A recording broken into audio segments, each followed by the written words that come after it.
Ferdy Sambo sempat marah ke Cuk Putranto. "Jangan banyak tanya, saya yang tanggung jawab." Terdakwa Ferdy Sambo berpesan kepada anak buahnya Cuk Putranto untuk tidak banyak bertanya terkait perintah mengambil, mengkopi isi CCTV, serta mengganti DVR CCTV di Komplek Duren 3. Ferdy Sambo meminta Cuk Putranto untuk mengambil isi lalu mengkopi serta melihat isi CCTV tersebut. Ferdy Sambo melanjutkan kata-katanya dengan nada marah. "Lakukan, jangan banyak tanya. Kalau ada apa-apa, saya yang tanggung jawab." Dan dijawab, "Cuk, siap Jenderal."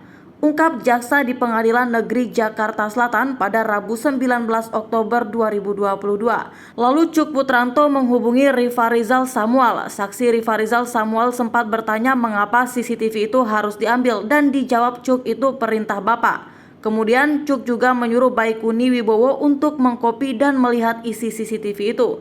Saat melihat isi CCTV tersebut, Cuk dan Arif kaget dan tidak menyangka lantaran apa yang ada di dalam CCTV tidak sesuai dengan informasi kronologis kejadian tembak-menembak di Duren 3 sebagaimana yang disampaikan Ferdy Sambo sebelumnya. Dalam rekaman CCTV, keduanya melihat bahwa Brigadir J masih hidup dan berjalan dari pintu depan rumah menuju pintu samping melalui taman rumah dinas Ferdy Sambo. Mereka melihat ternyata benar bahwa Nofriansah Yosua Huta Barat sedang memakai baju putih dan berjalan dari pintu depan rumah menuju pintu samping melalui taman rumah dinas Ferdy Sambo. Melihat keadaan sebenarnya terkait keberadaan Nofriansah Yosua Huta Barat masih hidup, akhirnya perasaan saksi Arif Rahman Arifin sangat kaget karena tidak menyangka. Kata jaksa membacakan dakwaan pada Rabu 19 Oktober 2022. Diketahui dalam perkara ini Ferdy Sambo, Hendra Kurniawan, Cuk Putranto, Irfan Widianto, Arif Rahman Arifin, dan Baikuni Wibowo didakwa melakukan perintangan penyidikan dengan menghancurkan barang bukti CCTV. Keseluruhnya didakwa disangkakan pasal 49 junto pasal 33 subsider, pasal 48 ayat 1, junto pasal 32 ayat 1 Undang-Undang ITE nomor 19 tahun 2016 dan atau dakwaan kedua pasal 233 KUHP subsider, pasal 221 ayat 1 ke 2 KUHP junto pasal 55 ayat 1 ke 1 KUHP.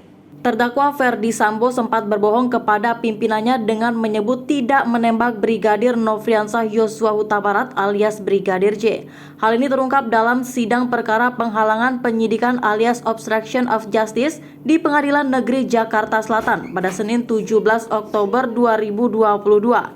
Awalnya Ferdy Sambo bertemu dengan Hendra Kurniawan, Beni Ali, Agus Nupatria Adi Purnama, dan Harun di ruangan pemeriksaan Biro Provos lantai 3 sekitar pukul 22 WIB untuk menyampaikan dan menyamakan pikiran sesuai skenario yang telah dibuat sebelumnya atas peristiwa penembakan yang terjadi pada diri korban Nofriansah Yosua Huta Barat, kata JPU saat bacakan dakwaan di PN Jakarta Selatan pada Senin 17 Oktober 2022. Skenario pembunuhan berencana itu juga sudah diceritakan kepada orang yang disebut pimpinannya, namun tidak disebutkan siapa pimpinannya tersebut. Di sana, Ferdy Sambo mengaku tidak menembak Brigadir J dalam kasus tersebut. "Saya sudah menghadap pimpinan dan menjelaskan. Pertanyaan pimpinan cuma satu, yakni kamu nembak atau tidak?" Dan terdakwa Ferdy Sambo menjawab, "Siap tidak Jenderal, kalau saya menembak kenapa harus di dalam rumah? Pasti saya selesaikan di luar. Kalau saya yang nembak bisa pecah itu kepalanya, karena senjata pegangan saya kaliber 45, ucap jaksa.